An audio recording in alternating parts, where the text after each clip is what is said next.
Today, we have a really exciting and unique type of episode to bring to you. We don't do these types of episodes very often, but when we do, it's because we fully believe that the topic and the guest could really help you as an athlete. We're always looking at ways to make you faster, stronger, or more efficient. But today, we're looking at how to do this from a different perspective, from the mindset side of things. And so today's guest is Jaemin Frazer, founder of the Insecurity Project. What does that mean? What's the Insecurity Project? Well, Jaemin is someone who personally helped two people that we are really close with. These are some of the smartest, most driven, successful people we know, and they couldn't stop raving about how transformative his process was.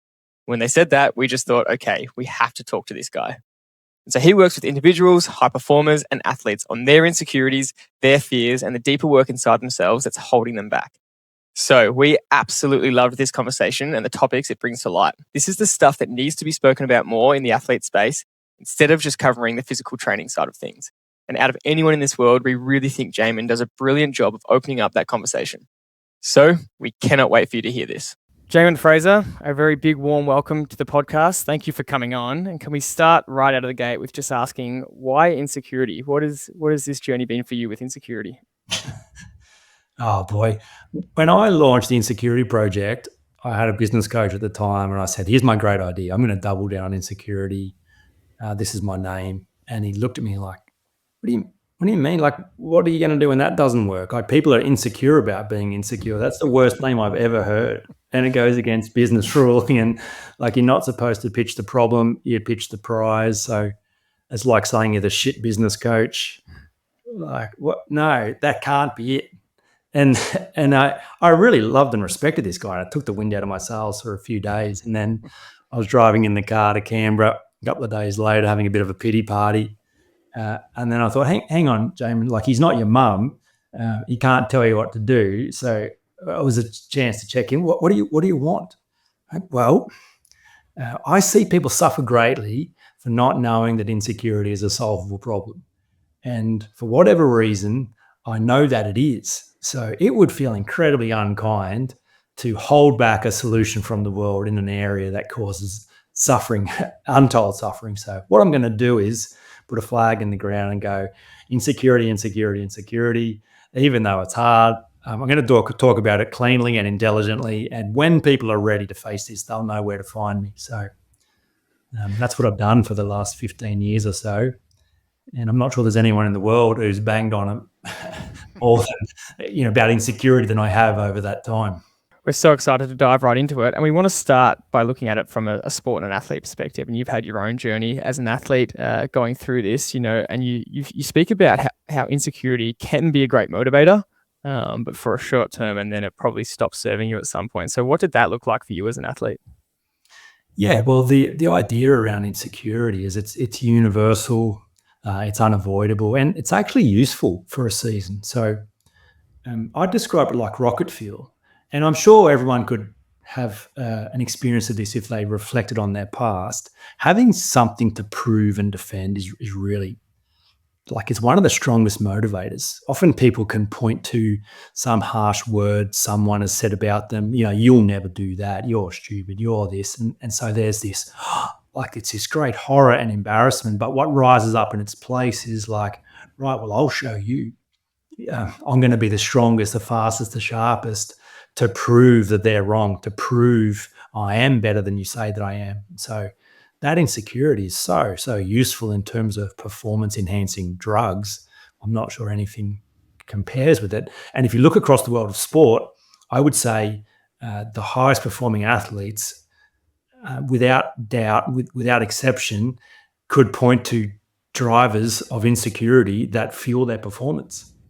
I love Michael Jordan. I'm a huge basketball fan. Loved his Netflix documentary a few years ago. But it's like, here's the kid who got cut from the basketball team, never good enough, just this drive. And I don't know whether you've seen the episode, but he constantly talks about having to incite violence, making shit up, with other athletes.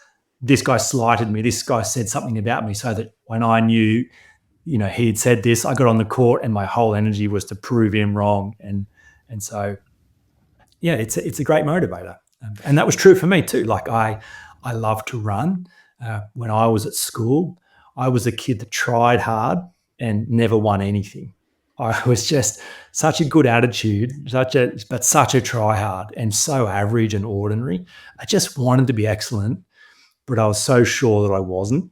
And there were a few really painful remarks and comments at times that just stuck in my craw. And so I became driven to perform. And around running seemed to be the thing that I wanted to excel at the most.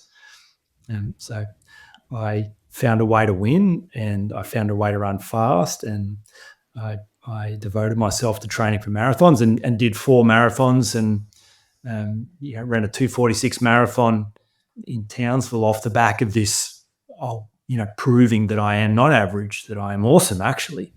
Um, and then it all kind of came crashing down when it was such an unsustainable way to treat my body, and it's such a strange story to run out of. So I'm sure we'll get to that, but that's how it was useful for me for a period. I'd love to dive into that more, and because you're so right that we can have these sticking points of these insecurities or drive that come from a kind of negative place, but seem to fuel a positive result, and so we can assume that it's healthy. And you're talking about Michael Jordan then, but I think about Tom Brady example, the greatest quarterback of all time. Watching him now, I'm a big into the NFL, so I'm watching a lot of media, and he's in news media now, and he still treats his job like he's got a chip on his shoulder. Like his whole story as a quarterback was he had a chip on his shoulder the whole time, and he was so driven to be the best. Like a lot of these hyper successful people, it comes from this deep rooted chip on their shoulder. But this year was really interesting because his ex team, the Patriots, made the Super Bowl, and you could see him squirming on his media, hating their success because he still has this chip on his shoulder that he wants to be the best, and he doesn't want to see any young quarterback come through and be better than him. And you always want to say to him, let it go, man. Like you did your job. You're as good as you can get, and there's nothing more. And so I'd love to keep exploring this topic from you about why is it unhealthy to come from that place for a long period. Well, because it's a young man's game, right? Or a young woman's game. So every athlete at the peak of their game who retires and then comes back, every single time it's a mistake. But you just watch it and you're like, oh no. You watch Usain Bolt come and play soccer in Australia. Like, you're saying like, this isn't going to go well. You need to be the hero, and you can't run against the young guys anymore. So now you got to find some other way to prove you're awesome. And so the great problem is it just requires you to have energy to waste. And when you're young, you do have energy to waste. You can steal from Peter to pay Paul. You do not have to live sustainably. You can be driven and pay no heed to rest, no heed to injury, no heed to relationships. You can be single-minded, obsessed, focused, and it works. Well, it appears to work. And then the world breaks down, primarily because you're competing against young upstarts that have the age advantage, the energy advantage. And so physically, you cannot compete at the same level. Your body is breaking down and the drive is still there, and you're watching your performance diminish. So just practically, it cannot continue based on the physics and biochemistry of an aging human being.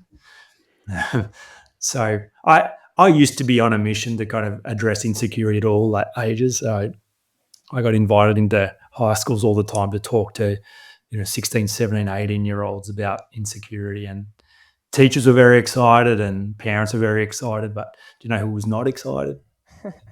16, 17, 18-year-olds. And they're still little shits, right? And they're still got to go live their life. And then I kind of realized, hang on a minute, it's still working for them. Be pragmatic about it. Don't worry about taking something that's working. Just be there when it stops working to go, oh, great. Here you are, now you're ready. Let's not say it's good or bad, right or wrong. Let's just say it works, and here's why it works, and here's why it'll stop working. And when it stops working, okay, now's the time to switch fuel sources, to go and examine this strange narrative that has been driving you, to see if it's really true, and if you could find an alternate way to be you and to find value in being you in the world, than attaching your whole self-worth and value to performance in one specific area. It's an interesting topic, isn't it? That insecurity as an adult, you're saying it's good as a positive, but then it can be unsustainable at some point in your life. And we always think in the short term, don't we? At the moment, it's working for me, so why would I change anything? Yeah. And then things change in your life. You might have been single at 28 and you had all this time to train, and then all of a sudden you've got a job that's way more time consuming. You've now got maybe a partner, or you've now got a baby, and all of a sudden, what you used to do with your athletic career, for example, is now not who you were. Not you can't identify with that person anymore because your circumstances have changed. And I think there's a lot of people in our audience who are in that position.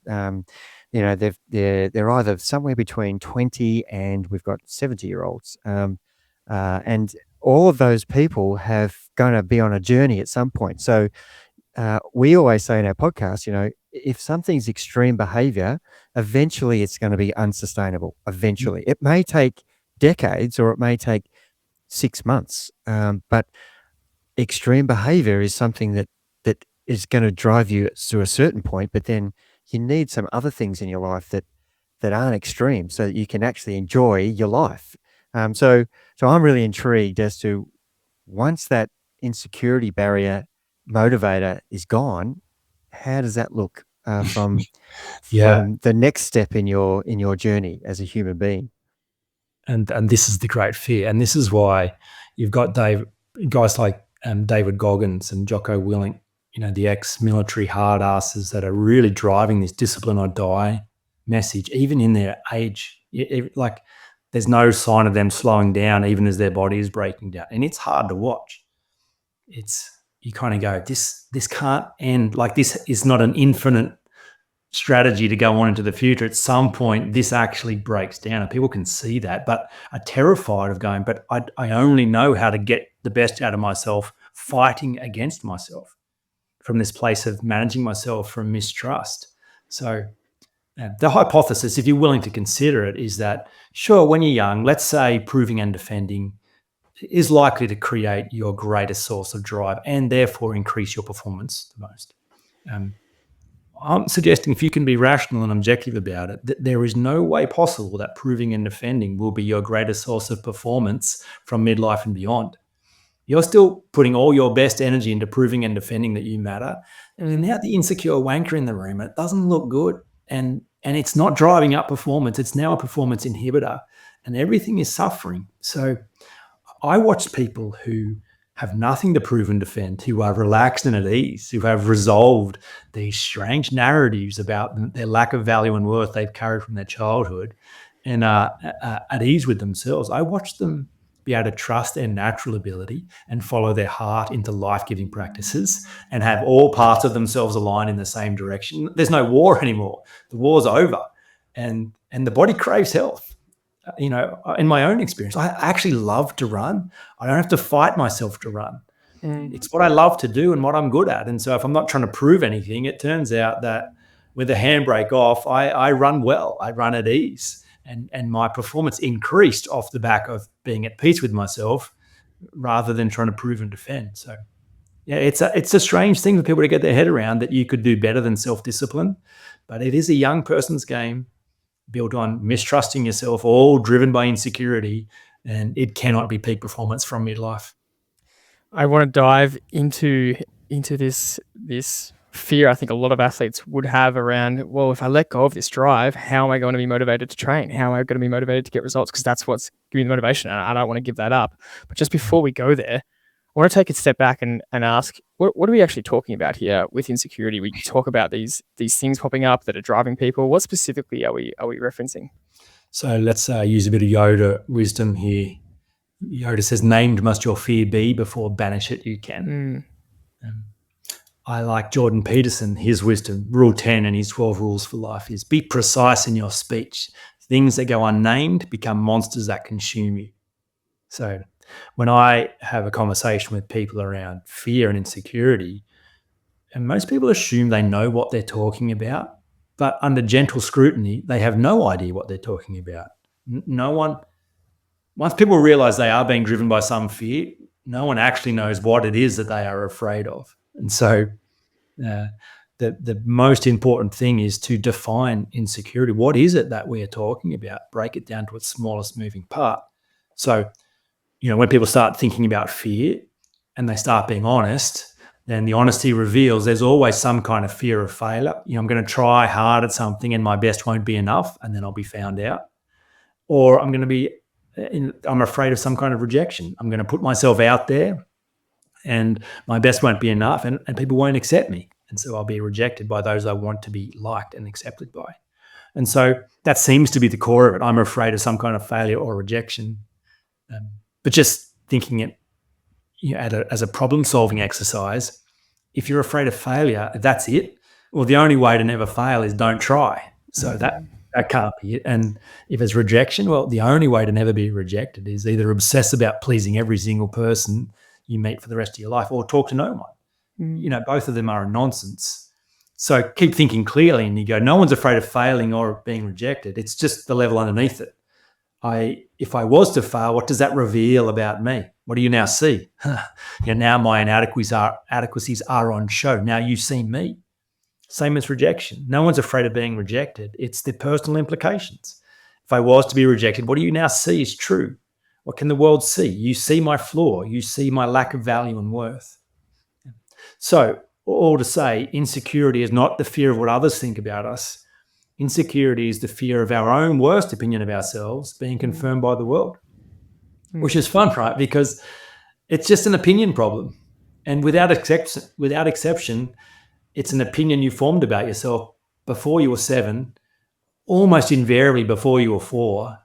So you are actually most afraid of the worst childhood assumption you formed about yourself at a time when you didn't really know, your head from your ass. You're making shit up. So how in the world could that opinion have been accurate? And yet it's gone unreviewed all these years. You thought you were right. And so you've built a whole game so that no one sees the thing you think is wrong. But it's all a work of fiction. Yeah. This is the fun of it. Insecurity. It's a solvable problem because when you go back and have a look, you see the misunderstanding and realize there is no evidence. You've lived like there's evidence and it's never there. That's the hardest part is when you have these if you will call them limiting beliefs or insecure beliefs, they feel so true, and it's hard to break that thought pattern because you, at the core of it, you do believe it so much. So without naming names or anything, could you give us an example or some stories about, I just want to get really clear on some specific insecurities or fears that come up that you address and how you start to even work through them. Great. So I had a high performer CEO running a big company and earn a lot of money and really well respected in the industry, and yet finds himself paralyzed, finds himself procrastinating, finds himself lying to his business partner about jobs that he's done, and just cannot access this motivation and clarity in this weird space. Always been able to just get it done. Now it's like, why can't I get it done? Why can't I just make myself be better? So just notices this great weirdness inside himself. And, I love that as an indicator from your unconscious to go, could we have a conversation about some stuff? Would that be okay? Or are you just going to continue to drive everything and not listen? So anyway, he was willing to explore, not sure what he would find, but desperate. I got to get back to performing because this is costing me a fortune. And people ask me all the time, you're a coach, surely, we're forward focused, give me some strategies for confidence. Surely, the past is the past. You can't change it. Surely we don't have to go back there, do we? And I say every time, oh, no, I never take people back into the past. Except where it's necessary. And it's always bloody necessary. So, yeah, strap in. Of course, that's where we're going because you formed your worst opinion about yourself as a kid. So for this guy, I think it was kindergarten or year 1, so 5 or 6. The first bit of graded work he'd done at school, the first assessment, and he thought he'd done okay. And he's come home, proud as punch. He's shown it to his mum. She's praised him. And then he's having afternoon tea, like watching telly, and he hears his dad come home and hears a conversation happening behind the door with mum and dad talking about his report or his test or whatever. And his dad's blown up and says, "This kid's stupid." And so he's like thinking he's fine, thinking he's great. He hears his dad say those words and something changes inside of him. Now, this is the fun of this review work, right? Because I would say every time I've gone on this journey with someone, they can point to words spoken to them or about them that they think has changed their life. And because they've got a vivid memory, no, you need to understand when my dad said this, it changed my life. I, from that moment, just felt like, oh my God, I am stupid. And I've just always felt the need to prove that I'm not. And so it feels like there's nothing you can do about that. It happened the way that you remember. And yet, I don't know if you've ever read Don Miguel Ruiz's book, The Four Agreements, but it's a stunning work. I love it. And he says, listen, you got to know one thing about structure and memory and insecurity. It's not the words spoken to you or about you that change your life. It's just the ones you agree with. Mm. So it turns out no one has the power to bless you or curse you without your permission. And it's stunning, right? Because it's just this misdirection. People think they know where the actions happen, but they're not. They're oblivious to where the action was really happening. And so what happened for this guy at 5? He heard those words from his dad, and in a split second, he had to decide, is this true? And he thought, well, it must be, because my dad is upset and embarrassed about me. So he knows more about the world. And so I've just discovered something about myself that I was oblivious to. I am stupid. That is true. And so in that split second, he's made an assessment about himself and then doubled down on it. So he hasn't gone to trial and he's had a defense attorney and, there's been due diligence. It's just accusation and conviction. You lock it in, Eddie. I am stupid. And so from that moment, then it's just like, well, I can't be me anymore because me is stupid. So I need to demonstrate that I'm not so that no one sees the truth that I know. And so then his whole world is about developing these personas to appear to be smart. So then he obsesses about reading and learning and answering questions and chooses paths where he can't get answers wrong and plays a very strategic game to always be seen to be right, always to be the one that has the answers. And so he built a business where he was the smartest person in the room. And as things have grown, he's brought on board brilliant minds. And so he's constantly in danger of someone being smarter than him, which the moment that's proven to be true, his whole game is up and he's in chaos. And so there's this whole world falling apart, weakening his performance, destabilizing him at his core. And all based on this assumption, opinion formed, when he brought home a report card at 5. It's such an intriguing concept, isn't it? What you perceive about yourself can be directly related to what others you think perceive about you. So you make your mind up about, as an athlete, people think that I'm average or below average or absolutely brilliant, the top end. And so you take on that persona, don't you? You take on that, but you're making an assumption based on what other people are telling you about yourself. And you will believe that for forever until you get to a position, the example you're giving, where almost like the game's up. You're in a position where you can't have that persona anymore. So there's two things happening, isn't there? What you think about yourself and what others think about you, and you're basing a lot of it about what you think about yourself, about what others think about you. It's so subtle but profound when you see the real structure of it. When my kids were young, I used to do this magic trick for them. I had this rubber latex thumb and I could hide a red cloth up inside it. And, the art of magic is all misdirection. I'm telling this fanciful story and they're watching my left hand, telling a story about making this cloth appear out of thin air, out of someone's red jumper and then disappear into the floor, and they're just gobsmacked when the real action's happening over in my right hand with this fake thumb. But no one's watching my right hand. And so that's magic. It appears supernatural because you are caught up in the story rather than the action. Mm. And so this is so many people's dilemma. They're caught up in the story of what happened, who said what, how it felt, and they're missing the real structure of it. It's like, yeah, well, that happened. But the real action happened when you heard it. You had to make a decision. Is this true or not? Because you'd have to imagine, from this client, his mum had said a whole bunch of positive things about him that day. So why didn't he agree with those words? Mm. It's not the words. It's just the ones we agree with. He dismissed his mum. Oh, that's just what mum says. Mum say that, blah, blah, blah. But dad, who I really want to approve of me and love me, his words mean more. So I'm placing more emphasis on that. That must be true. But just, the real action, as soon as you see the real action, the magic is broken. You can understand what to do. I can remember the day that I must have done this trick 100 times. And one day I was doing it for my son and his friends, and my daughter was behind me and she was watching me, not the trick. She's like, Dad, what is that thing on your right hand? And it's hideous. Like, it sticks out an inch too long. It's the wrong color, but I've got away with it all this time because no one's even looking.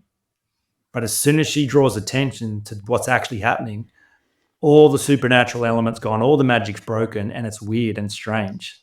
And so that's the fun of this, when you go, oh my God, my whole life I've been caught up in the supernatural curse of these words spoken to me, and I believe them, and I kind of thought I couldn't do anything. When I break through it, I realized, no, they were my words. I'm not an actor in the story. I'm the storyteller. I've had the pen the whole time.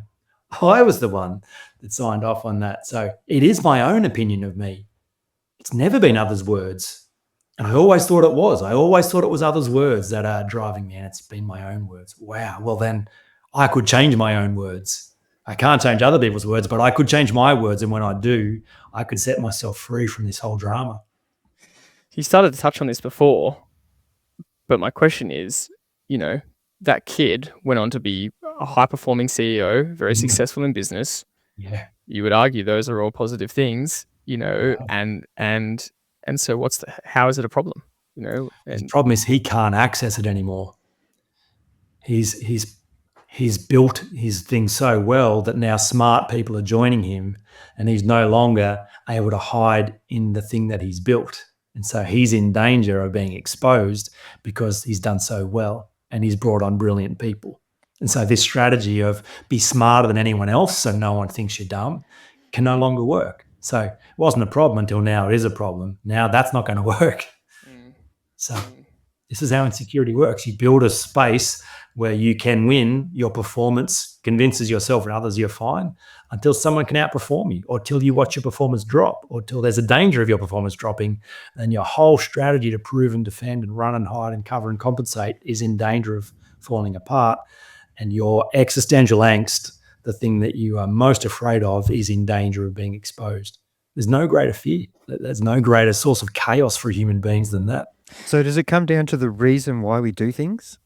What do you mean, Jared? So if my whole mindset of myself is that I want to be good at something, I want to be better, just if we use sport as the example, and people, like you said in your example for yourself, you're no good, you won't be any good. So that's the driver. The reason for me to do what I'm doing is an external one that I've heard from other people saying that I'm not that good, and I've taken on that persona. Yes, I'm no good, but I have to do something about it. So that's the driver. And so that's the question is, so when that is no longer the driver, and you're now in a situation where you're satisfied with your running because you actually enjoy the running, the activity of running rather than the performing of running, but you're still performing, but you've got a better mindset, a better attitude about yourself, because it's not driven by your concept of what others think about you. You're performing the way you want to perform under your own conditions. And that's kind of the biggest thing we see in our athletes is if they've got the wrong reason, the wrong why for what they're doing, they're going to come unstuck eventually because it's unsustainable. That's kind of what I'm asking you. Forget the reason why we're doing it. That's important, isn't it? It really is. And if you zoom out a little and just look at somebody else who you can see is clearly proving and defending, I'll show you. When you do achieve that podium or achieve that time, like, yes, this is the thing that someone said I couldn't, and you stand on that dice and you feel incredible, you kind of realize the person who told you couldn't do it didn't really care anyway, or has forgotten they told you couldn't do it. And it's such a short-lived bit of euphoria, and you go like, wow, no one was really watching. No one cared. That's strange. So, yeah, it's unsustainable and it's strange and it's dysfunctional. It works. Let's not say it doesn't work.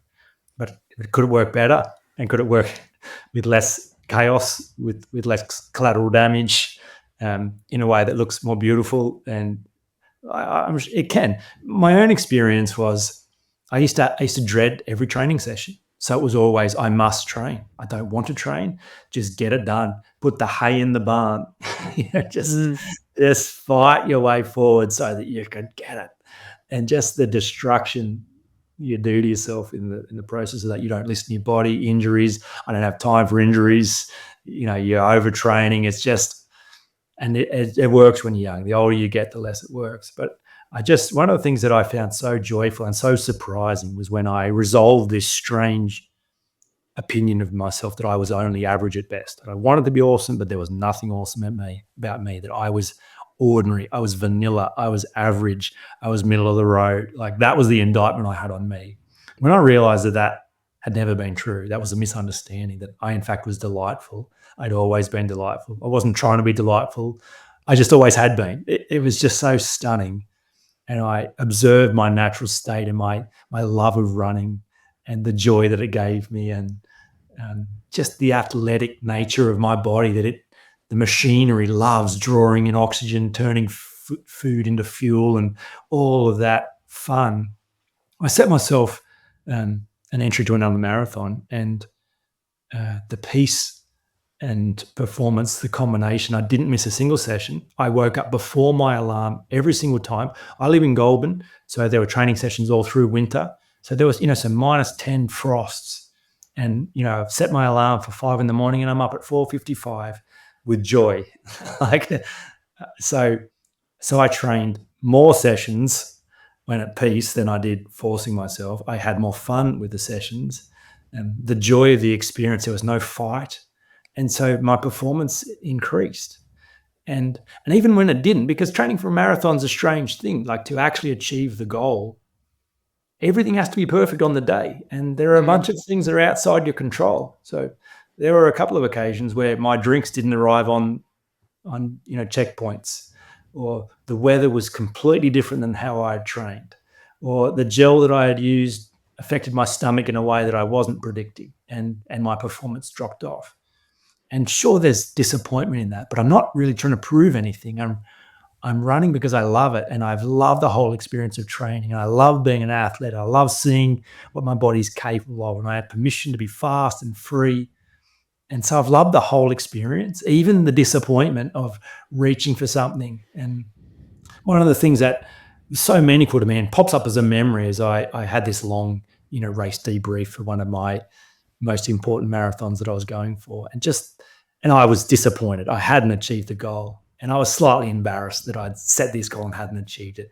And just the wave of love and care from the people who just love watching me be me. And they didn't care that I didn't achieve my goal. They just loved that I was doing something that was joyful for me. And it was just like, oh yeah, no one cares whether I achieve this goal or not. And I loved the training experience, and I loved the race, and the disappointment belongs along with the adulation of victory. So how fun it is to be free, to just enjoy my body and see what it can do. That's a great answer. And look, I think we also define ourselves a lot by the actual end result, don't we? And that we think that means everything, but you've just explained beautifully how the journey, and we talk about this so casually in a lot of our podcasts, that, you've got to love the journey. Well, if you don't actually love the journey, how are you going to get up at 5 in the morning? You've got to have a love of what you're doing to enable you to go and do the training sessions. So the journey is equally as important to the end result. And as you said, you can only control the controllables. That you can't understand that you get a dud gel or poor nutrition, or you miss your nutrition, or it's a crappy day, it's a headwind the whole time. They're things out of your control. And the thing that you should love about that is you overcome adversity on the day, compared to, it could be a worse time, but you could have actually executed way better. And they're the things I think the listener should be taking out of what you're trying to say here. Is it's just not always about the end result. It's you've got to, and that's why I was asking that question before. Why are you doing this? And if you can resolve that question, you're going to have a better experience all around. The whole thing, the whole journey that you're on, whether it's sport or business or family.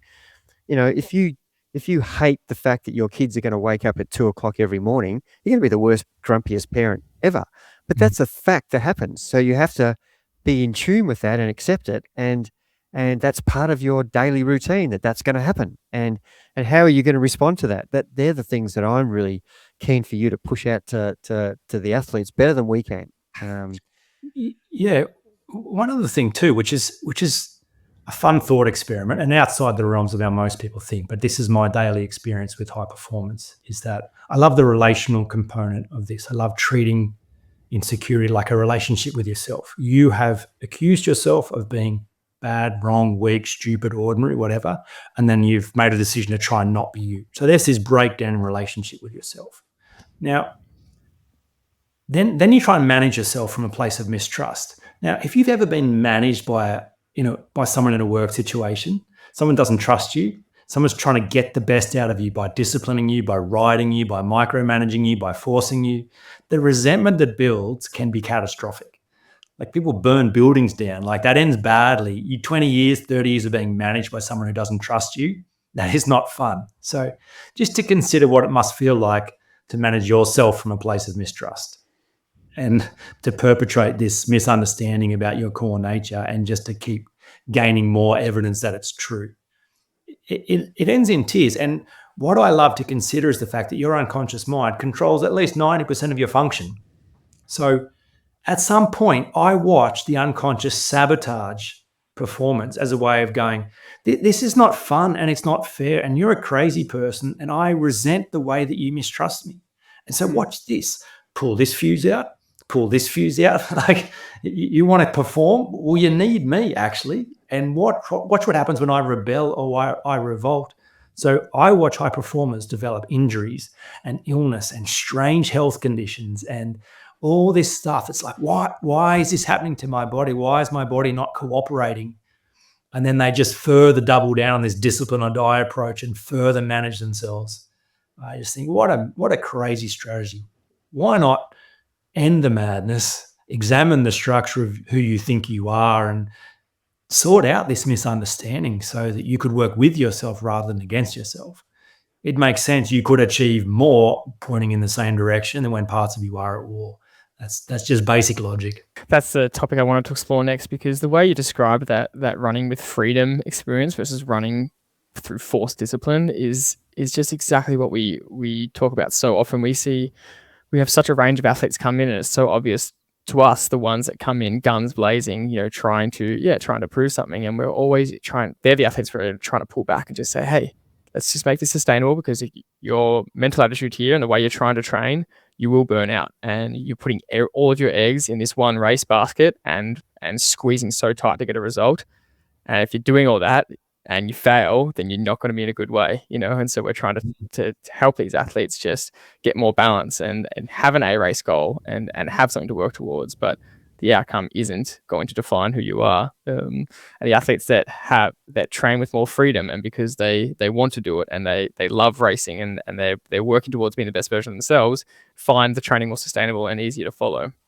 But my question on this next part is, for a high performer listening who's going, okay, I have a feeling that I'm doing some of this. There's a part of me that has gotten me these results so far, but maybe I don't want to touch that. Exactly what you were talking about before. I don't want to start to address those unconscious thoughts or beliefs that are driving me. That's a little bit scary because it's gotten me here, And so I don't want to wreck that. I'm worried that if I start looking at this, A, it's going to be scary, or B, it's going to stop me having the drive that's got me all these results so far. So what do you do with that?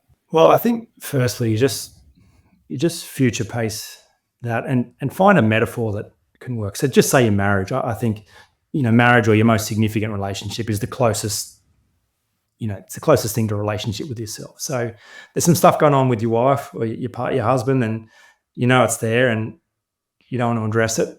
Well, at some point that comes to a head. At some point that makes the relationship untenable and it doesn't end well. So like for me, when I was unwilling to address this, I didn't want to, I was afraid. My unconscious went, oh, it's so short-sighted of you and so unfair. And so for me, my piriformis muscle, I don't know whether this sounds strange or not, but this is my experience of it. My piriformis muscle locked on, grabbed my sciatic nerve so badly that I couldn't run for 6 months. Such was the sciatic pain down my left leg. And I thought I need dry needling and massage and physio, and nothing I did worked. And so my unconscious was like, yeah, you're a crazy person and I don't want to do it like this. So good luck continuing with this. Even if you don't want to, I don't really care if you don't want to.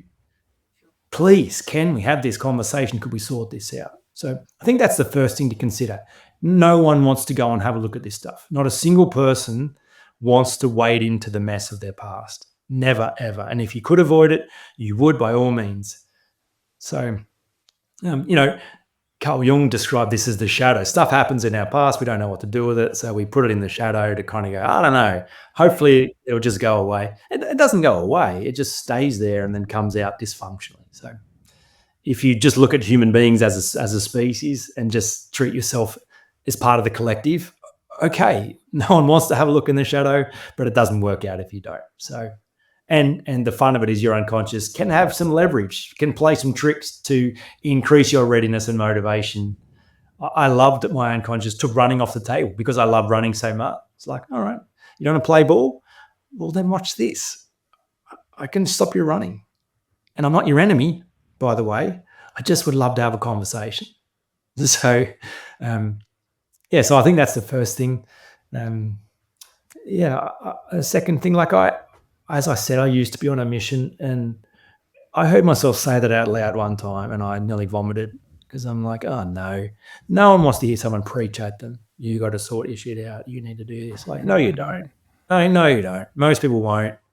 Most people will just, this is as good as it gets, and they'll just fight and force and slowly descend into madness. So don't let me tell you have to sort this out. And it's rare and hard. But I just think about, hang on, it seems to me I couldn't imagine a single person getting to the end of their life being glad that they didn't resolve the worst story they thought was true about themselves, especially if you get to the end and you go, oh, look at that. That was all unnecessary. That was never true. That's a shame. So I think, then sure you're scared, but you don't need to be scared. It's become a monster because you haven't examined it. It's not actually a monster. It's never a monster. Every day I have people go, Jaemin, I've never told anyone this thing. I've never thought about this for 30 years or 40 years or 50 years. There's this stuff. I'm like, great. Well, let's treat it like data and go have a look. And they're always so terrified. And I'm like, is that it? That's the thing? Anything else back there? Like, where is this monster? Where is this evidence that you are objectively stupid or objectively, where is it? You've been living as though it's there and running and hiding from this your whole life. Can you show it to me? Can you point to it? Where are these weapons of mass destruction? Which warehouse are they in? Like, are they there or are they not? So, just a bit of clean thinking, a bit of objective thinking, taking yourself, your unique version out of the story and going, this is universal. Everyone has this. No one gets to 7 without implicating themselves of some imagined crime. Not a single human survives their childhood without developing limiting beliefs. And that's not the tragedy. The tragedy is that adults don't know it's their job to go back and review the data and set themselves free, and so often don't. And so the first step is to be willing to have that conversation and start addressing it. And you said it shows up as fear of failure or rejection. What are some of the other true specific fears that come up that you have with your coaching clients? Well, the fun of it is they're all variations on a theme. So they're all indictments of inadequacy. So they're all some kind of not enough, not good enough, not smart enough, not strong enough, not pretty enough, not valuable enough. So there's no real variation. And so some people kind of have higher level versions of this, like I'm afraid that I'm a lazy person. I had a client recently, and they were sure that was their worst opinion. I'm like, just tell me the scenario. And their defining moment was playing with their Lego at 4 or 5. Dad comes in and is so upset at them because Dad asked them to do chores, and here they are wasting time playing Lego. And Dad says, "You are such a lazy such and such," and so in the culture of that world, lazy was actually the worst word you could use to describe someone. Like the Protestant work ethic, you are defined by your contribution. If you're not contributing, you are stealing, you are a thief, you are worse than bad. Like you are taking from the world. You are an evil person. You are bad. You are actually bad. And so lazy thought was the fear, I'm lazy. No. What kind of person is lazy? Well, a bad person, a dangerous person, a person who hurts other people, who makes other people's lives worse. So that's the real indictment, the real inadequacy, the real crime that they've convinced themselves. So there's never any variations on it. It's just all around those same themes of inadequacy. And this is the human condition. We want to be good. We want to be seen as good and think others think we're good. We're just afraid that we're not. If laid bare, there'd be some evidence of not being good. That's the whole thing in a nutshell. And for fear of actually verifying that, people run or they hide or they prove or they defend. So you want to solve it. Yeah, it starts with, well, what if you were to go have a look instead? What does the data actually say? And so once you've named it, well, you figured out what it is. What happens next? How do you review it, dismantle it, work through it? So it's very structured and very predictable. So name it and then realize you created it. So practice 1 is step into the light, tell the truth, name your fear. Practice 2 is understand not only are you, so not take responsibility, but realize you've always been responsible. You've always had the pen your whole life.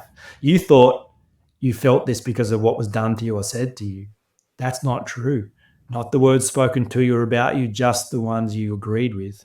And that's not to blame yourself. It's just to see where did the action actually take place. Break through the magic. And then confronting, but brilliantly empowering because, if I did this, well then, sure, I'm the villain, but I'm also the hero. As soon as I'm ready, I could go back and change my mind. That's essential. There's no other way outside of that responsibility. Sometimes people name the fear and then they get further stuck. They're like, yeah, I am afraid that I'm worthless. And here's why. Here's what people have said to me and done to me my whole life. It's true. And now I've named it. I'm even more scared about it because now I can see it. So you've got to keep going, name it, and then see who created it. And you're on your way. And yeah, when that resistance pops up, I'm sure, what does resistance look like in real time? When I'm sure a lot of stuff pops up for when we have to face that. And yeah, for anyone that's been through any sort of therapeutic process like that, it does get confronting. How does that show up and how do you move them through it? Yeah, that does show up. I had a client today, so they were in week 2 of a process and they named the thing. And much to their shock, the moment in time where they first decided this was true popped up. And they were convinced. They didn't remember their childhood. This memory wasn't there. They'd told this story that they'd had a great childhood. And so I love that. Like, I just love the fact that these are precise moments in time stored so pristinely with all the emotion, all the color, all the sound, because your whole life pivoted off these moments. They're there. You just don't want to see them. So week 2, he saw the actual thing he said was wrong and the moment he said it. And so what happens is that this is simple and hard, not complicated and unique. So almost invariably, a person becomes shocked. They're like, hang on a minute. You're telling me the door's locked from the inside, not from the outside. Like, you're telling me I could change this. It's as simple as an opinion. Look up opinion in the dictionary. It's the lowest form of knowing anything. It's the flakiest form of knowing there is. So therefore, it must be the easiest thing to change. And so it's this resistance, like, oh, hang on, I only know how to be this guy. I only know how to be the disciplined performer, attaching my identity to this endeavor. I don't know how to be anyone else. So I'm very nervous. Not that I can't change, but I'm nervous that I could change right now. And what would that change mean? So yeah, there's a whole dance around what freedom would feel like and what's on the other side. And, Jared, your point before, I know how to get the best out of myself is by fighting myself. I don't know what would happen if I dropped this motivator. So invariably resistance shows up, and it's part of the process. Is that ability, when we do have the key to change and we're quite reluctant to change, that's just a human trait, isn't it? We like to know what's ahead, the routine. We love that. But if we have the ability, now that we've unlocked the door, but we still have this fear factor of change, what do we fear? Yeah. What's happening here? Yeah, it is. You're totally right. We love the certainty, the familiar, the safe, known, the comfortable. Better the devil you know than the one you don't. People stay in dysfunctional situations because they're familiar. So the only way that I break through this resistance is just to keep the light on. I go, just remember, this only survives by not looking at it. That's the only way this works. Fear unexamined grows. Fear examined diminishes. because every time you look at it, you just see a scared kindergartner like making shit up, and you feel sorry for him. And then you realize he's been locked out in the cold for 30 years while you've been confirming the bias he formed then. And you're like, this is madness, and I'm doing this to me. And so, yeah, sure, it's a bit scary to change, but worse still would be to leave this kid suffering under this false accusation that just doesn't seem like it could have any evidence. I got to go back. I got to sort this out. So that's what overrides. Practice 3 and 4, then the 7 essential practices for overcoming insecurity. Practice 3 is to stack the pain. So, this is an inconvenient endeavor, and nobody goes back and restores and reviews the past except from a place of pain. Like, you don't dismantle systems that are working. It's just when things stop working where you go, oh my goodness, like I have a reason to examine something that I previously was shut off to. And yes, I'm scared, but worse, I'm honest and sober, and this gets worse from here, so I must. That the pain of inaction is greater than the pain of action. So that's the only way anyone does it. Most people link more pain to change than they do to staying the same. But when you do an accurate audit, what is the cost of unresolved insecurity in your life? And you tell the truth about it, you're like, oh my goodness, this is catastrophic. And so then you go, my house is on fire. So yeah, sure, I'm a bit nervous about stepping out and having a look at there, but it's now less pain than staying here. And then you're on your way. Like, that's pain. It's your most loving and honest voice. It's designed to protect you from further pain. Most ignore their pain, but it just kind of misses the point of what it's there for in the first place. Yeah, that's easy to say, isn't it? Look, there's something holding me back here and I can't identify it, but now you've given them the identification of what it is, and yet you're still reluctant to do something about it. And that's where you really have that guidance of it's okay. It's okay to go outside the door when the house is burning down, because if you don't, you're going to actually continue to perish inside the burning house, as the example you're using. And I think that's the thing is, if you stay doing the same thing and expect a different result, that's actually a definition of insanity, isn't it? You're not going to get the changes that you want. And I think as an athlete, that could be so true, because you've been doing something for 20 years as an athlete and you aren't improving, or you've been in business where, you're just still making the same money, you're not getting ahead. You just think, it's easier to do this than to change my tack.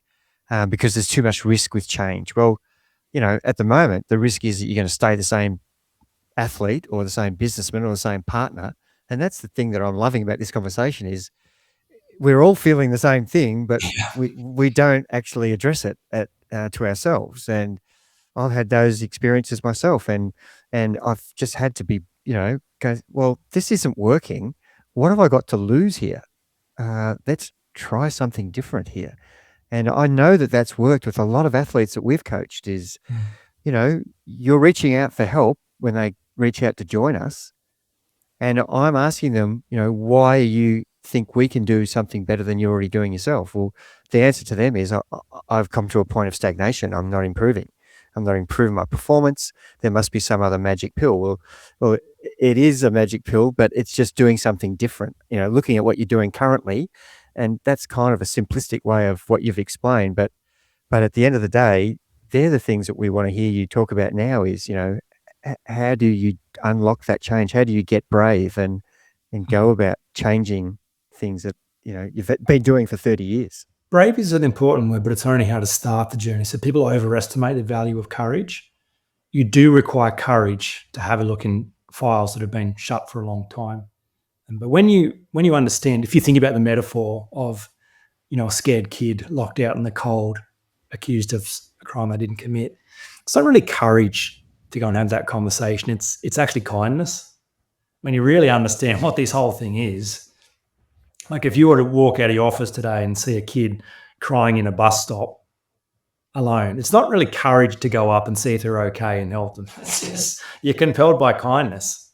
So I think people overestimate, they build it up how scary it is. But when you go and have a look and you see what really is going on, courage to start. It is courage to start. No other way of describing it. But kindness takes over. And that's a beautiful thought. And And yes, pain, like telling the truth around pain, is very important. Tony Robbins describes this beautifully. He calls it the pressure cooker strategy. So you tell the truth around massive pain. Massive pain creates massive motivation. Massive motivation creates massive action, leads to massive change, leads to incredible improvement in results. Improvement in results diminishes pain, which diminishes motivation, diminishes action, and therefore change. And 6 months later, you're back to where you were. So he says, stacking the pain's only half the equation. Yeah, tell the truth about what's not working, what you don't like, but hang on, what do you want instead? Like, what are you moving towards? What's the real desire? What when you think about your life, when you think about what this is all about, what's most important to you, getting to the end of your life, what is a life well lived? So tell the truth around desire, and desire is a stronger motivator than pain even. It's a more long-lasting, more sustainable, more beautiful motivator. And so you will need pain, but you will need desire as well. And those things together, all right, okay, I'm in the game, and I'm in the game until I come out the other side, restoring this relationship, rather than just a short, just do enough to get out of pain and then run away again. I'm loving this chat for the same reason. And it's why we brought you on. You're really just pulling back the curtain on stuff that's happening for everyone, and we all have our fears, we all have our insecurities, and this conversation doesn't happen enough. And the analogy I love about thinking about change is the story of the dog on the deck, and these two people are looking at this dog sitting on a deck, and it's whimpering. And one guy says to the owner, "Why is your dog whimpering?" And he says, "Oh, because he's sitting on a nail sticking out of the deck." And he said, "Well, why does he move?" And he said, "Oh, it mustn't hurt enough yet." And that's kind of what you were talking about before. But I want to know, what's your message around people waiting for it to be too painful to get to that breaking point before they change? And that of course it's going to happen then, but that's not necessarily the healthiest way to go about it. We all have these insecurities. What's your thought process around not waiting until it's so painful that it's breaking down your life? Well, the best example around this is smoking cigarettes. So just because something is killing you does not mean you have to pay attention to the fact that it's killing you. That's how you smoke cigarettes. There's enough research to say it's not good for your health. And if you keep doing it, the likelihood of you inducing death increases dramatically. But you just don't pay attention to that. Like, you pay attention to the social comfort you get, the escape from your pressure, the way it makes you feel. So you can't focus on everything, and what you focus on determines what you get and what you miss. So there is enough pain. There is more than enough pain there, especially if you're at midlife. Insecurity is actually ruining things. There is no other way of thinking about it. And so it's not like you have to wait for things to get bad enough. They're already bad enough. They've been bad enough for a long time. All you would have to do is just look at it and tell the truth. And so that's how anyone quits smoking. They just look at it. They go, hang on a minute, hang on. My teeth are getting yellow. My fingers are yellow. I can't walk up these stairs. They look at their children and think, I might not be around to see these kids graduate. Or they look at their bank account and they actually tell the truth around how much money they're sinking into cigarettes. Or they notice they can't smell like they used to. Food isn't tasting good. Like, they just tell the truth around what's already there, and they go, this is shit. Like, this is... And as soon as you link something to pain, everything inside you naturally wants to avoid pain. So you give yourself an advantage. So as soon as you tell the truth around what it's like, using all your best energy to prove and defend yourself, and just the madness of that, you're like, there's a distaste in your mouth. Yeah, this ain't it. Like, this is whatever's involved in change. I can't keep doing this. So yeah, there's already enough pain. You don't have to wait for any more. The challenge is just to tell the truth. So that's often my message, is just to take people outside themselves for a minute. Just have a look at this. Have a look at this thing you haven't been paying attention to, and that. Just notice and see how it feels. So one of the things I've heard you say that I really like is this notion of, when addressing this, you need to get help from someone who doesn't care about you, which sounds super counterintuitive, but I love the way you describe this. Can you talk to us about what that idea means? It is counterintuitive, but it's essential, because in order to address this, you have to be able to see what's going on. And, awareness is essential. What are the moving parts? What are the structure? What are the things in your past that are actually creating this pain? But you can't do judgment and awareness at the same time. So that's a really essential idea. And you'll get this idea by thinking about the people who love you and care about you. If someone who cares about you comes to you and says, "How are you going today?" Because of their love for you, you kind of realize there's a right answer and a wrong answer to that question. You understand that to actually tell them the truth may implicate yourself, may upset them, may create a raft of problems for you. And so you don't really tell truth to very many people. And you really don't tell truth to yourself because of your own sense of judgment and the fear of what the truth might reveal about you. So there's a whole bunch of pretense that stops a person actually seeing what's true. And if you can't see it, you can't change it. So I go, no, we have to treat this like data. And the only way we can do that is in a clean space. And so my very first job, when I get the privilege of being invited into someone's world as the forensic scientist or the structural engineer to have a look at this, is to convince them I don't give a shit about them. And it's so much fun because I know I look like a guy who gives a shit. and I'm actually not a sociopath. I'm very emotionally intelligent. I'm kind and caring. I just would never dare bring that into the conversation because the moment I get invested, I become dangerous. If it's about me encouraging you, cheering you on, believing you, then you can please me and disappoint me. So then your truth might mean I withhold my affection or approval from you.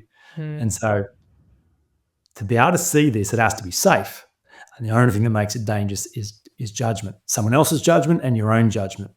So you have to create a clean space. And the only way to do that is find someone who knows the way without getting in the way. Someone who, when you look in their eyes and hear their voice, they're certain that this is a solvable problem, but you're also certain they don't need to solve this for you. So they're not there to rescue you. They can handle the truth. That whatever you reveal doesn't change anything because they don't need anything from you in the first place. As soon as you create that clean space, like it never ceases to amaze clients how quickly they say things they never thought they were going to say, and how surprised at how safe it was, and how wonderful it is to be able to say things you've never said before and for it not to ruin you. So it's essential. You're talking about existential angst. You're talking about the thing you least want to talk about, the thing that has the most charge and energy and fear inside you, therefore the most dangerous idea you have about yourself. It's always too costly to even hear yourself say that out loud, let alone involve someone else in there. So yeah, that the essential nature of finding someone who can handle the truth, and the only way they can handle the truth is if they don't need anything from you. And so you set that frame, and you mentioned earlier that, at the start, trying to reveal that truth, there might be some resistance. What does that look like, and how do you move someone through that resistance in real time? Yeah, it's so rare because everyone wants something from you or for you. So talk's cheap. So I say that, and straight away someone's got to pressure test that. They're like, I don't know if that's possible. Like, surely. Well, first of all, they're like, it sounds really rude and wrong. They'd think they need someone to care about them. And it's based on the misunderstanding of what insecurity is. People assume I'm insecure because of all the bad words that were spoken to me by unkind people. So to fix this, I need good words spoken by kind people. So go find me a safe, supportive, caring, kind, empathetic human who can understand my suffering and hold my hand and make me feel okay. Those people get in the way and they perpetuate the misdirection. So I just go, hey, look, no one's coming to save you, right? You did this to you and only you can change it. So when you're ready, if you're ready, I'll hold you in a safe space. And I use the metaphor of a cast. If you break a bone and you go to the surgeon and it gets set properly and a cast on it, you understand the action of the healing. Like, how is that healing happening? Does the surgeon heal you? Does the cast heal you? Does the doctor heal you? What happens? No, you heal you. Your body has inbuilt capacity to repair damaged tissue, bone, cells. It does it. It just has to be held still. So I just say, that's who I am. I'll just hold you still. I'll hold you still. You'll tell me sad stories. I won't cry. You'll show up resistance. I won't believe you. I won't let you escape. You've asked me to help you solve a problem. And until you really tell me to piss off, I'll treat you seriously. And I'll go, oh, sure, I know how to solve this problem. Let me hold you still. Let me hold you still. Your problem's not complicated and unique. You're not special. Here is a process. The only way out of fear is into process. So trust the process. Take your medicine. and come out the other side whole and healed. Do you have an example of someone right there with you who just this happens in all form of coaching, especially in athlete coaching as well. Just go, oh, actually, I'm not ready for this. I thought I was, but I'm not. I kind of want to pull out of this. They start the process, but not. What's your approach to that? No one ever says it that cleanly to me. Mhm. They give me the bullshit version of that. So I had a client pull out last year. It doesn't happen very often. If someone gets past month one, then they're ruined. Where are they going? It's too late. But if they're going to escape, they escape in the month one. So a guy escaped last year, and he complained that I was walking my dog while talking to him on the phone, and so I wasn't showing up. And I said, listen, to be honest, I got enough coaching skill in my little finger to solve this problem. I could do this while scrolling Facebook or being half asleep.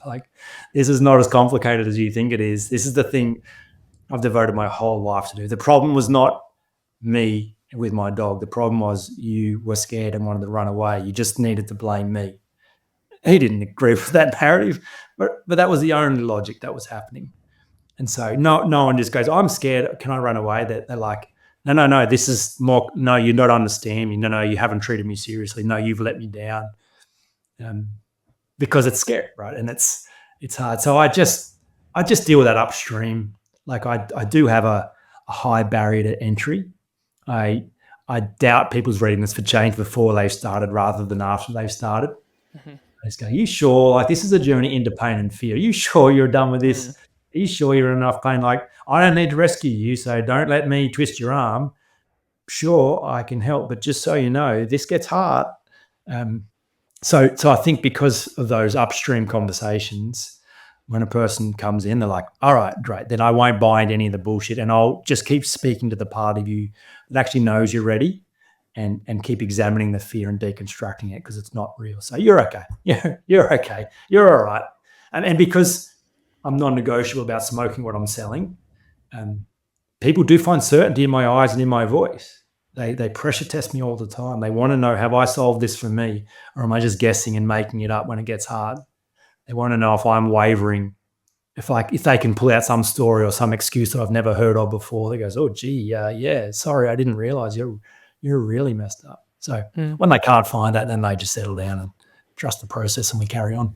You mentioned, getting through month one. For those that don't know, you have a 6-month program. Can you give an example of what someone looks like, at month one versus month 6? What actually shifts? What's happening in the process? So as I mentioned, week 2, all the lights come on, and it's to everyone's, not my surprise, but their surprise. So the data is revealed very early on, and then week 3 or 4, they pretend they didn't hear what they just heard, because they're like, can we keep going deeper? Like, no, we went as deep as it was. It's just the implication of the depth that's just scared you. And so then we continue to stack the pain and build a case around what they want instead, and continue to do reconnaissance around what is this fear and is it true? It's just the gift of doubt. You've built this world, you've confirmed your own assumptions, you kept gathering evidence because that's what you believe was true, but none of it is real. And it's costing you a fortune. And so just weakening their resistance. And, in many ways, it's the hero's journey. The hero encounters the wisdom character. They face trials and tribulations, but they're on a journey toward the cave. The treasure they seek is in the caves that they fear. So about week 7, 6 or 7, they're at the cave. We've had all the conversations, all the intelligent review. Everything has been said. All the logic is laid out. And there they are, face to face with the worst thing they ever decided was true. And there's only one obvious thing, and it's the hero's dilemma. Every hero is faced with the thing that they're about to do, the thing they think they can't, but they also realize it's the thing they must, and that no one's coming to save them, and they're the hero. So where are they going? And they realize that they can't go home. So it's a horrible experience. They realize, I'm going into this cave, and I'm either going to die or I'm going to come out the other side reborn. They're the only 2 options. But I'm going into this cave, and it's a horrible experience. And they do. And then they go and face the thing and review the data and deconstruct it completely and realize it's never been there, and then repair the damage of betrayal, years of betrayal, thoroughly apologize, take responsibility to rebuild trust. So by month 2, so the end of 8 weeks, the deepest change has happened. The accusation has been reviewed. The case has been quashed. They have removed it completely, and now they are free. So I like to think about it like a scale. It's like they've been at -10, or they've been running so far away from themselves, or their drive has been proven to defend. So now they've come all the way back to zero. They're home. They've discovered who they really are all along. So now they're a bit like a newborn giraffe, finding their own. They're all arms and legs, and they've got to pressure test this in the real world, in their relationships, in their workplace, in their health. And so the next 4 months is around fine tuning and application and pressure testing and, building muscle and embedding these new stories so that they're an adult in the real world. So that's typically the process. That the deep change happens deep, happens fast, and by 2 months, and then it's all the fine tuning and application. That's consistently what happens. And so I know that you have mentioned before, people might circle around this work for years, or even approach you, but then pull back and do that dance for a while before they finally become ready. What do you think is the difference between someone who's ready to do the work and someone that's not? Well, I think it's just ready to be ready, as strange as that sounds. Like, it always will feel impossible, and no one ever... If someone goes, well, actually, I had a client recently who goes, right, I'm so ready for this. I'm going to set the world record for the quickest person to go through your process. That's how ready I am. I'm like, oh, no. This is going to be the hardest client I work with. They have overestimated their readiness. So real readiness is going, oh, man, I want to be ready, and I think I'm ready. I know I'm ready, but I'm also really scared. And I do know this is going to be hard. So I am ready, and I want to be ready, and I'm also scared. Like, that's kind of as good as it gets. That to me is enough. Yeah. All right. Because if you think about the hero's journey, the hero never really knows what they're saying yes to before they say yes. Mm-hmm. If they did, they wouldn't say yes. They wouldn't say yes. They just, for whatever reason, the call to adventure, they go, do you know what? Now is the time, and I'm ready enough to go in this. So that's how it is. There has to be an underlying feeling of, I've had enough of this, and I want to do something about it. And we have new people applying to our coaching business, and they've already been coached, and there's something that clicks that says, no, I need to change something. And I think that's what you're alluding to, isn't it? There's going to be some point in your journey, in your life, where you're just going, no, I've actually had enough. I'm going to take for someone to put pen to paper and send an email to us to say they're going to apply. That's the first step, isn't it? And I always say to them when I actually meet them, hey, congratulations for applying, because that would have been so difficult, because that's admitting you're doing something wrong and you need to change it. Oh, it's a big deal. You're right. It's the hardest step, and it's pain driven. No one rings me, and like you, they don't ring us because things are awesome. They ring us because something's broken, and it's hard to admit something's broken. But you're right. Like, until you are here, then you can't get there. Most people, they don't want to be here, and they're pretending they're not here. But yeah, you're right. I'm here, and I don't like here. Great. Well, now you're telling the truth. Something can be done. It's a painful place to be, but it's an essential starting point. I've loved this conversation, and I love I love your own story about the difference in your own marathon journey, for example, and we see it all the time, and you've articulated just our lived experience with athletes, where the athlete that turns up on race day, driven from, just using generalizations, driven from some sort of fear of inadequacy, and they've trained the whole way there, driven from that negative approach and that driving from pain. The pressure they're feeling on the start line is immense, because everything boils down to that. Whereas the athlete that gets there because they love to push their bodies and they love racing on race day, they love the experience of seeing what their body is capable of and the work they've done. They might have done the exact same training program, these two athletes, but their experience on the day is going to be wildly different. It's breathtaking what's possible. And it's just as simply working against yourself or working with yourself. It's just surely the logic says it is more efficient. Performance must increase if everything is in the same direction.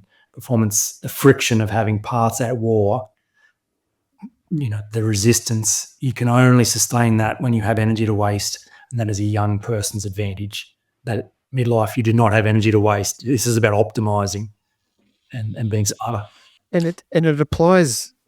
We're here as a podcast that's encouraging athletes to be the best version of themselves.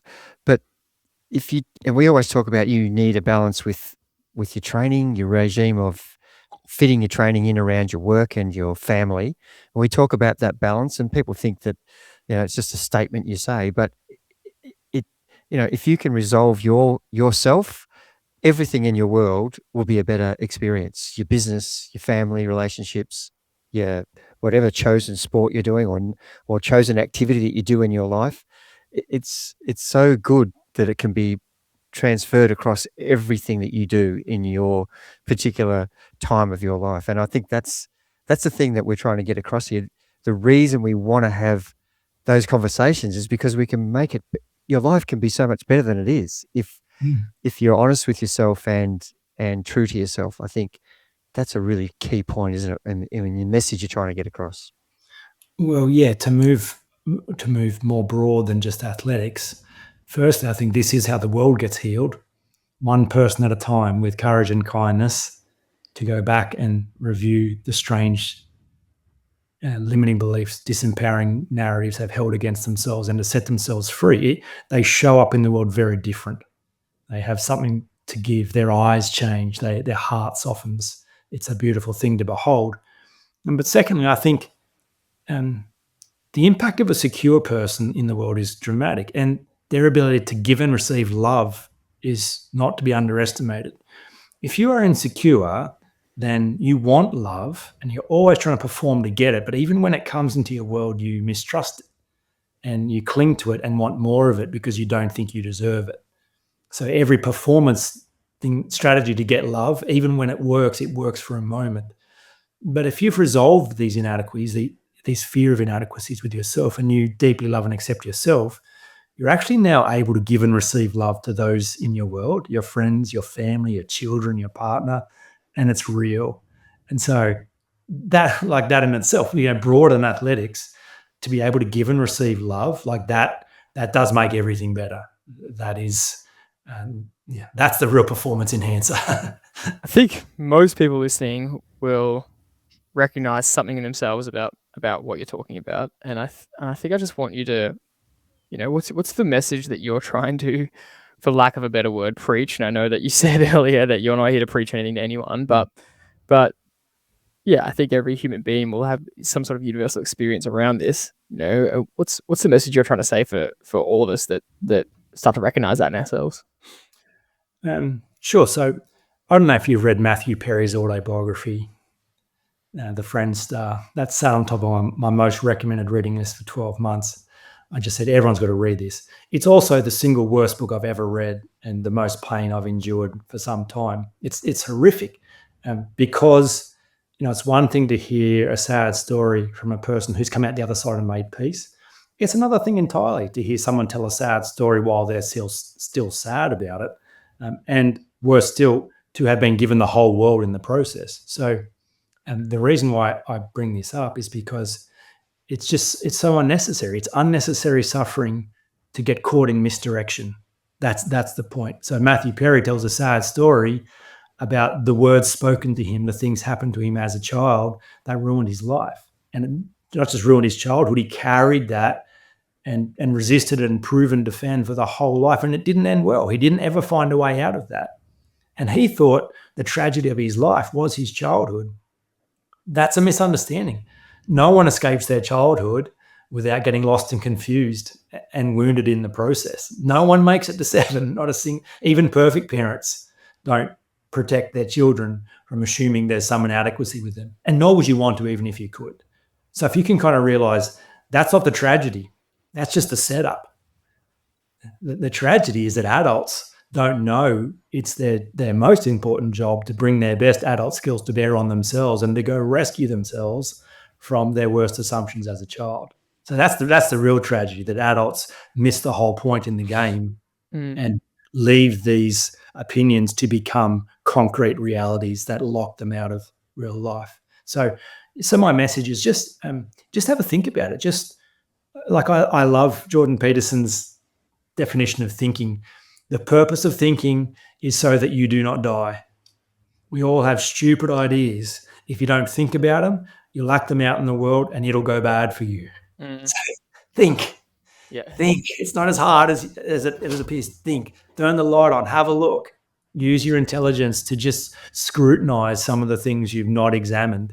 And you might be surprised at the misunderstandings you uncover. And an insecurity is only ever a misunderstanding. There is no actual reason to assume the worst about yourself. It's all made up. So that's a long way to answer the question, but it's never as bad as you think is the point of what I'm saying. I like it. It's probably not as relevant, but I did want to ask, you have touched on the childhood ages, 7 or 4 or whatever. I just want to clarify, surely they're like kind of metaphorical hurdles. That's why you use them. Is there a reason that you say those points specifically? I mean, childhood generally? Yeah, they are metaphorical. I just think if you examine the generalization 0 to 2, typically before there's a high level of consciousness and the child's very innocent, every child has an awareness, a basic instinctive awareness that they are of value and worth, and they're not in any kind of transactional performance mode yet.